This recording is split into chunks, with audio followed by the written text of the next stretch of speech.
ईसाई मत आज दुनिया के कम से कम भी 100 देशों में फैला हुआ है और उस मत को फैलाने वाले कौन थे? ईसा मसीह के नाम से जाने जाते हैं। बाइबल में तो ये जिक्र कहीं भी नहीं है कि ईसा मसीह का जन्म 25 दिसंबर को हुआ था। कहीं लेख ऐसा है नहीं,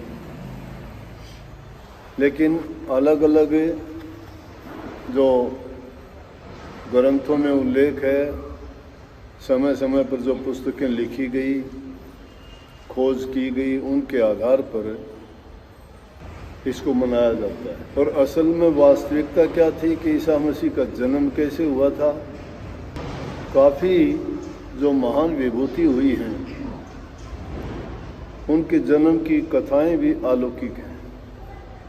जिस प्रकार जैसे रामचंद्र जी का राजा दशरथ ने कितने उनके लिए प्रयास किए, ऋषियों से प्रसाद लिया और उसके बाद उनको पुत्र पैदा हुए। श्री कृष्ण जी के जन्म के लिए जेलों में बंद रहते हुए भी, चारों तरफ पहरा होते हुए भी वो पैदा हुए। और ये अलग अलग युगों में दोनों ही विशेष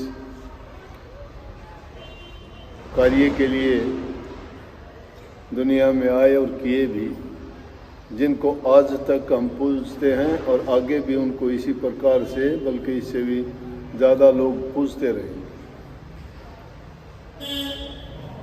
महात्मा बुद्ध की, जिन्होंने बुद्ध मत चलाया, उनका भी इसी भांति, मतलब वो भी एक विशेष मिशन के तहत ही संसार में पधारे, धर्म चलाया उन्होंने। तो ईसाई मत को चलाने वाले जीसस क्राइस्ट, उनका नाम जीसस, उनकी भी बड़ी अलौकिक कथा है जीवन की। कहते हैं कि मरियम नाम की लड़की थी, आधुनिक इजराइल देश में जो रोम का एक हिस्सा होता है, वो रात के समय सोई हुई थी। तो कहते हैं कि फरिश्ता आया एक, और वो फरिश्ते ने आके मरियम को कहा कि आपके गर्भ से लड़का पैदा होगा और वो लड़का इतने अच्छे गुण लेके पैदा होगा कि महान राजा बनेगा, पूरे संसार में उसकी ख्याति फैलेगी और बड़े नेक काम करेगा।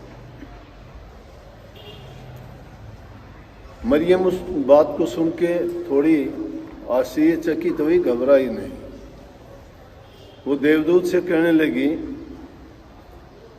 कि ये बात तो संभव नहीं है, मेरी अभी शादी नहीं हुई है, और जब मेरी शादी नहीं हुई है तो बच्चा कैसे हो जाएगा? कहने लगे ये किसी के हाथ की बात नहीं है, प्रभु की कृपा है, मालिक की मर्जी है। उन्होंने ऐसा विधान रचा है कि वो आपके ही गर्भ से पैदा होगा, और उसका इंतजाम भी ईश्वर अपने आप करेगा। ये कह के वो देवदूत चला गया।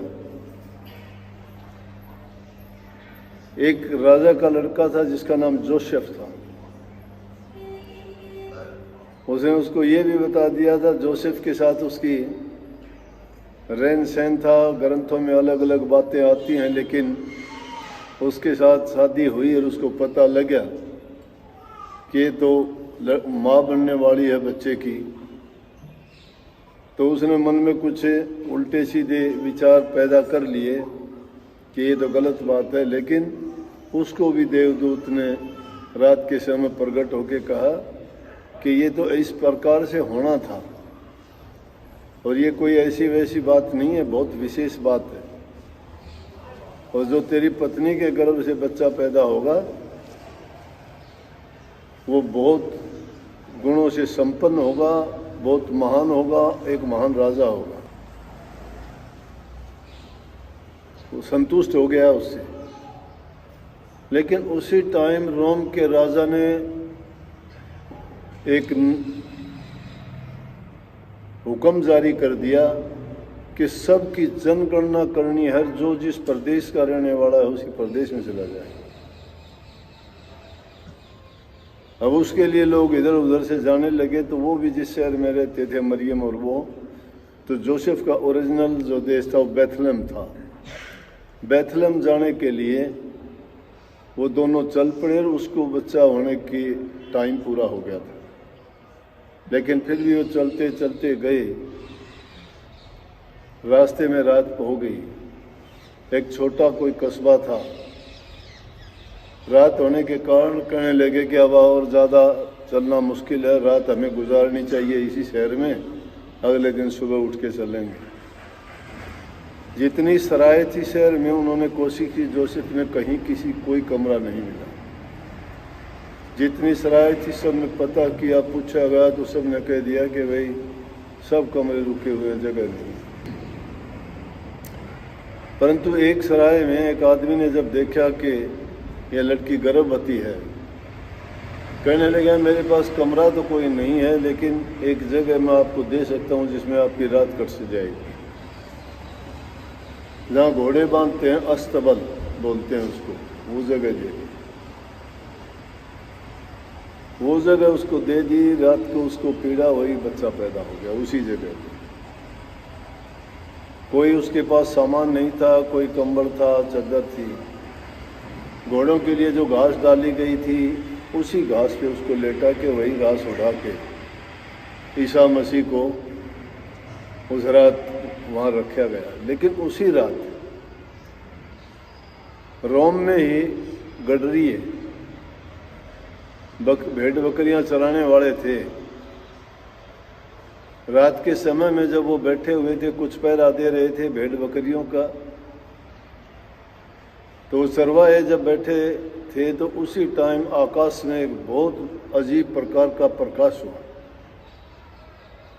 और वहाँ भी तो देवदूत आया। तो देख के चरवाहे खड़े हो गए, भयभीत हुए, आपस में बात की, कहने लगे कि ऐसा प्रकाश ऐसा हमने कभी देखा नहीं। हम खुले में भी रहे हैं, जंगलों में भी रहे हैं, शहरों में भी रहे हैं, गांव में रहे हैं, लेकिन ये तो आज का विचित्र नज़ारा है कि आकाश में इतना प्रकाश कभी देखा ही नहीं।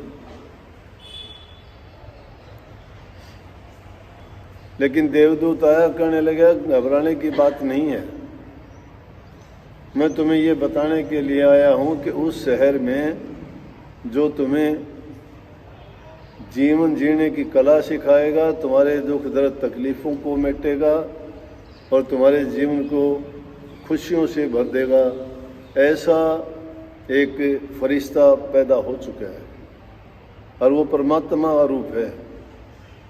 उस शहर में जाके देखो, वो एक घोड़े के अस्तबल में मिलेंगे, जोसेफ, मरियम और उनका वो बेटा यीशु। वो गए चरवाहे, रात को जाके उन्होंने देखा, इधर उधर घूमे, लेकिन क्योंकि उन्होंने इशारा किया था कि ऐसी जगह मिलेंगे, बोले कि उन्होंने फैसला किया जब हमें इस प्रकार का दृष्टांत हुआ है तो हमें मिले भी जरूर। खोजते खोजते पहुंच गए वहाँ पे। उन्होंने सलाम किया और उनको बताया, उसके माँ बाप को, कि हमें इस तरह से देवदूत ने बताया है कि यहाँ जो लड़का पैदा हुआ है ये कोई आम बच्चा नहीं है। और वो बड़े उनको उपहार जो दे सकते थे दे के वापिस चले गए। इसी प्रकार से रोम के कुछ दूसरे लोगों को भी जो सफ़र पे जा रहे थे, उनको भी आकाश में एक तारा चमकता हुआ दिखाई दिया। बुजुर्ग आदमी थे। आज भी हमारे दंत कथाओं में ऐसे जिक्र आते हैं ना, कोई आकाश में कोई पिंड टूटता है और वो इधर से यूँ जाता हुआ दिखाई देता है, तो हम कहते हैं कि ले भाई कोई महान आदमी गुजरा होगा, आज ये सितारा टूटा है। तो उसी प्रकार से उनके अनुभव थे, कहने लगे कि आकाश में आज अजीब प्रकार का एक सितारा दिखाई दे रहा है, ये कोई न कोई विशेष बात का इशारा करता है। चलो इसके पीछे पीछे चलते हैं। जिस तरफ वो तारा आकाश में दिखाई दिया, वो राहगीर थे उसी ओर हो लिए और वो भी चलते चलते वहीं पहुंचे। वो कहने लगे क्योंकि ये इस बात का इशारा करता है कि हाँ, हमें इसी ओर चलना चाहिए और ढूंढने से हमें पता भी मिल जाएगा तो जब वो गए और उन्होंने देखा, उस बच्चे को देख के बहुत ही सुंदर था, और देख के उन्होंने भी उनको उपहार दिए, मिले, देखे और उनको बताया। तो इस प्रकार से कहते हैं कि ईसा मसीह का जन्म हुआ था। तो लोगों ने इस दिन को महान दिन माना, और ईसा मसीह ने मानव कल्याण के लिए, हित के लिए, वो कहते थे मैं परमात्मा के द्वारा भेजा गया उनका पुत्र हूँ, ईश्वर मेरा पिता है, मैं उसका पुत्र हूँ। यहूदी लोग उससे जड़ते थे। यहूदियों ने इस बात को स्वीकार नहीं किया। जिस प्रकार से हम जिनको निंदक कह देते हैं, उसी प्रकार से वो भी एक प्रकार के निंदक हो गए और कहने लगे ये तो गलत बात बोलता है, ये खुदा कैसे हो सकता है।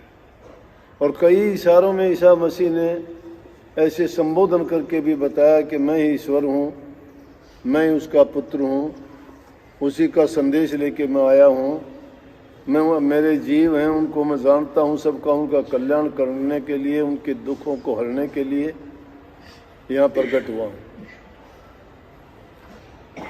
तो उन यहूदियों को इस बात से बड़ा दुख लगा, क्योंकि वो कहते थे कि इंसान खुदा कैसे हो सकता है, इंसान भगवान नहीं हो सकता, ये तो इंसान है, कहते हैं भगवान हो।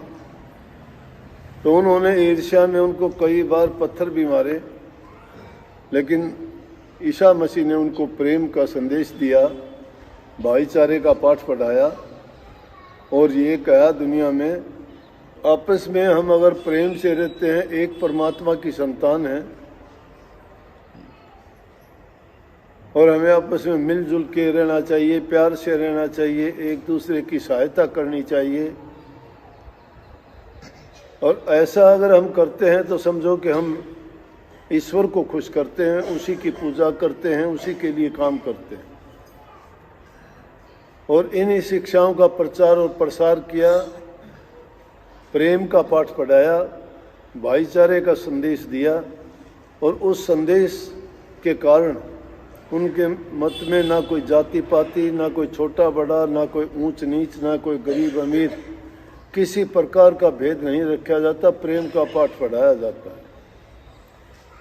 और वो मत आज पूरे संसार में लगभग फैल गया, उसके बराबर कोई नहीं है। और अब उनकी शिक्षाओं का प्रचार और प्रसार करने वाले अनेक आप जैसे, हमारे जैसे लोग हैं। लोग चमत्कार देखना पसंद करते, उन्होंने अनेक चमत्कार भी दिखाए।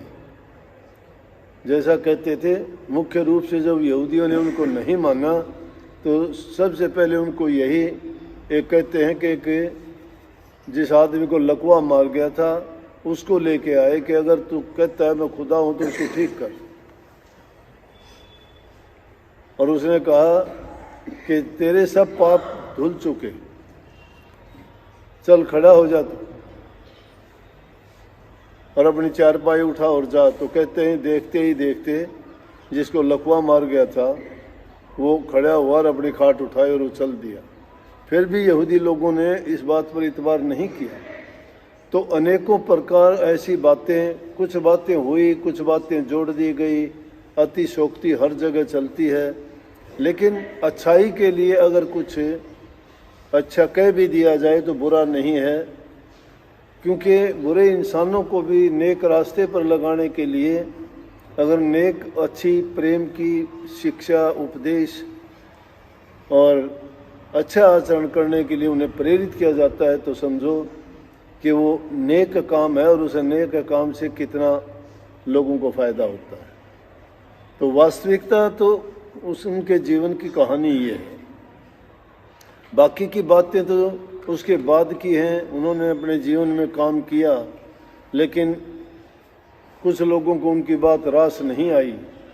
लेकिन उन लोगों को किसी को भी, अपने दुश्मनों को भी माफ़ करने के लिए कहा कि मेरे से जो विरोध करते हैं, मेरी आलोचना करते हैं, तुम उनके बारे में कुछ ना सोचो। जो मेरे पिता का हुक्म है मेरे लिए वही होगा, उनको पट्टे में टांग के जो क्रॉस का निशान आज भी देखते और लोग उसको अपने अच्छे शगुन के लिए गले में लटकाते हैं, उनकी यादगार के लिए।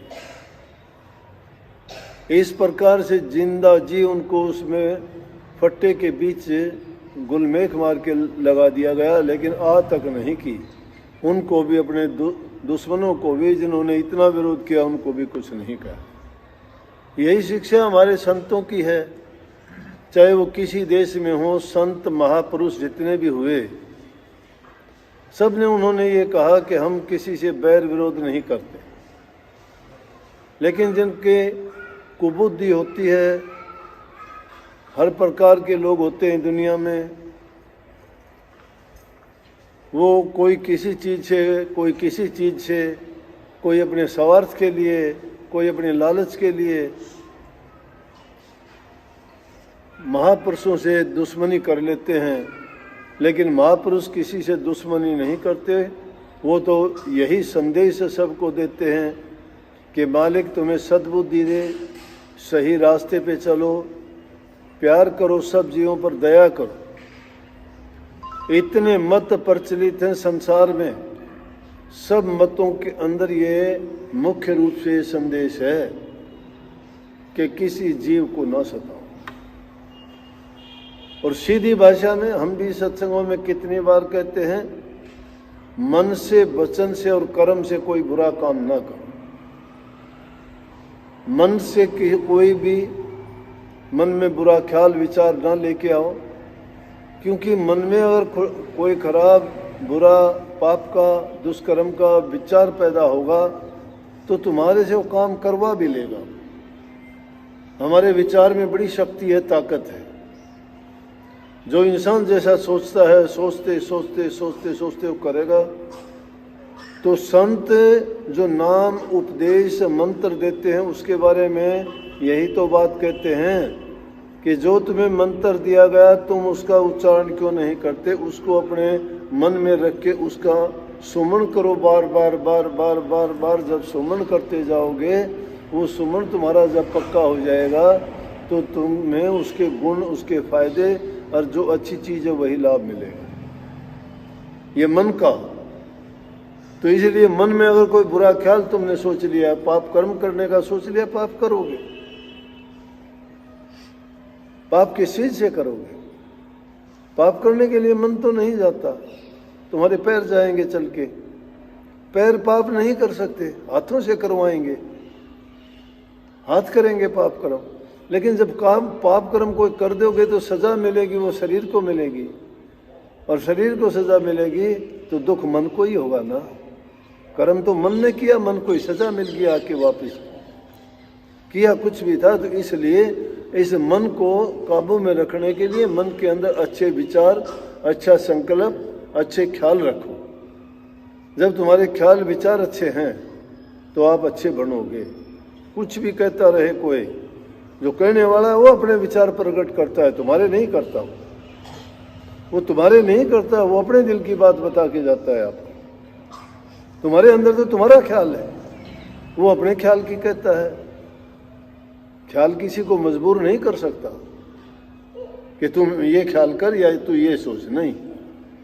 उस ख्याल की महत्ता बताओ उस जीव को कि ऐसा करने से तुझे ये लाभ मिलेगा, ऐसा करने से तू पाप कर्म से बचेगा, इस कर्म के करने से तुझे उसका ये परिणाम होगा। और जब इस बात को कोई समझ जाएगा तो वो अपने मन से कोई बुरा नहीं कर सकता, मन में बुरा ख्याल नहीं लाएगा। वचन से है वाणी का मतलब, वाणी से बुरा ना बोलो। तुम्हारे दिल के अंदर जो बात होगी वो जुबान पे आएगी, दिल की बात जुबान पे आएगी। इंसान का दिमाग में बहुत बड़ी जगह है। देखो जन्म से लेके आज तक की कितनी बातें उसमें टाइप करके रखी हैं, बहुत बड़ा स्टोर है इसमें। जीबी का मतलब नहीं अनंत, या जीबी भरती नहीं इसकी, सब की सब टेप होती हैं, भली भी, बुरी भी, अच्छी भी, नई भी, पुरानी भी, सब भरी है इसमें। किसने कब क्या कहा था, बड़ी शार्प मेमोरी है उनकी, निकलती हैं वो। इसलिए जैसी चीजें भर रखी हैं तो जुबान पे तो आएंगी, जरूर आएगी। जब ज्यादा किसी चीज को उबालते हो तो उबड़ते उबड़ते बर्तनों के किनारों पर से भी बह जाती है बाद में वो। हर चीज की सीमा होती है, सीमा में रहना, सीमा में अपने ख्याल विचार और सीमा में रह के काम करना ही आदमी को लाभकर होता है। तो कभी भी किसी को बुरा ना बोलो, जबान से बुरा मत बोलो, जबान से हमेशा मीठा बोलो। किसी को अपना बनाने के लिए जबान में अपनापन, दया, प्रेम, सहानुभूति हो। दाम नहीं लगते अच्छा बोलने में, कोई ज्यादा शक्ति खर्च नहीं होती उसमें, बल्कि तुम्हारी शक्ति ज्यादा खर्च होती कटु वचन से। कटु वचन में गुस्सा आएगा, क्रोध आएगा, खुद भी जलोगे, दूसरों को भी जला दोगे। मीठा बोलो, दूसरा बोलता है हंस के टाल दो उसको। कबीर साहब ने बहुत खूब कही है, कहते को कह जान दे गुरु की सीख तू ले। कहते को कह जान दे सीख गुरु की ले, साक्य तजन और कुकरा मुड़ जवाब ना दे। दुष्ट आदमी को और कुत्ते को मुड़ के नहीं बोलना चाहिए। कुत्ते को बोलोगे तो पालने के लिए आएगा, भौंकेगा ज्यादा, और दुष्ट को बोलोगे तो झगड़ा करेगा। इसलिए उनको मुड़ के जवाब ना दो। कहता है तो कह जान दो, गुरु की सीख है ये, गुरु कहता है ऐसा। बड़े गुण है बोलने में, मंत्र है वशीकरण का ये, दूसरे को बस में करने का। मीठा बोलो, अपना बना लो। बहू अगर सास को मीठा बोल के अपना बना ले तो ऐश करेगी घर में। वो बहू की बड़ाई करती हुई नहीं थकेगी, पड़ोस में, घर में, रिश्तेदारों, मेरी बहू ऐसी है, मेरी बहू बहुत अच्छी है, टाइम पे खाना बनाती है, मेरी सेवा करती है, इतने बजे उठती है, ये करती है, कपड़े धोती है, बहुत अच्छी है। थोड़ी सी सेवा करने से, मीठा बोलने से। और अगर तुम कड़वा सास बोले या बहू बोले तो तुम जीवन में जहर घोल देते हो, आग लगा देते हो, बर्बाद कर देते हो। जहाँ झगड़ा होता है, जहाँ विवाद होता है, जहाँ आपस प्रेम नहीं होता, जहाँ जबान मीठी नहीं होती, वहाँ काल का पैरा हो जाता है। शैतान वहाँ पर खेल करते हैं, झगड़े होते हैं, लक्ष्मी घर छोड़ के चली जाती है, टोटा आ जाएगा, लड़ाई झगड़े होंगे, बीमारी आ जाएगी, शांति भंग हो जाएगी। प्रेम रखो, यह वचन का है। फिर रही कर्म, ऐसा कर्म ना कीजिए कि जिसके कारण आपको कोई दुख हो, क्योंकि कर्म करोगे, कर्म सिद्धांत सबसे पक्का है। कर्म अटल है, महाबली है, अटल भी है, टलता नहीं हो। कर्म के फल से कोई नहीं बचता, चाहे संत फकीर हो, आपको नहीं कहता, चाहे कितने से कितना बड़ा संत हो, महात्मा हो, जो कर्म करेगा फल तो उसी को मिलेगा। अच्छा करने वाले को अच्छा मिलेगा, बुरा करने वाले को बुरा मिलेगा। इसलिए अच्छे कर्म, ये संतों की शिक्षा है सबकी, चाहे वो किसी देश में हुए हो, कोई भाषा बोल ली हो उन्होंने, और चाहे किसी भी युग में हुए हो। धर्म की शिक्षा कभी बदली नहीं, वो की वो है। चाहे वो आज से 10,000 वर्ष पुरानी बात हो, चाहे वो 5,000 वर्ष पुरानी बात हो, चाहे वो कल की बात हो, चाहे आज की बात हो, चाहे वो ग्रंथों में लिखी गई है, चाहे संतों की जबान से सुनो, और चाहे व्यवहारिक जीवन में आप उनको बरत के देखो, तो वास्तविकता यही मिलेगी कि संतों की शिक्षा एक ही है कि अपने जीवन को सुखी बनाने के लिए मन, वचन और कर्म से पवित्र हो जाओ, तुम्हारा जीवन खुशियों से भर जाए। तो आज के दिन के लिए, आज बोलते हैं लोग एक दूसरे से मिलते हैं ना, तोहफे बांटते हैं, बोलते हैं मैरी क्रिसमस। मैरी क्रिसमस का मतलब यही होता है कि क्रिसमस मुबारक हो, हैप्पी क्रिसमस जैसे बोलते हैं ना। जन्मदिन पे कहते हो हैप्पी बर्थडे, नए साल पे कहते हो हैप्पी न्यू ईयर, और इस पे कहते हो मैरी क्रिसमस। तो आप सबको मैरी क्रिसमस, खुश रहो, प्यार करो, दया करो, जबान से मीठे बोलो, महापुरुषों की शिक्षा ग्रहण करके उस पर चलो, तुम्हारा जीवन भी खुशियों से और सुखों से भरा रहे। सबको बहुत बहुत आशीर्वाद, प्यार और राधा।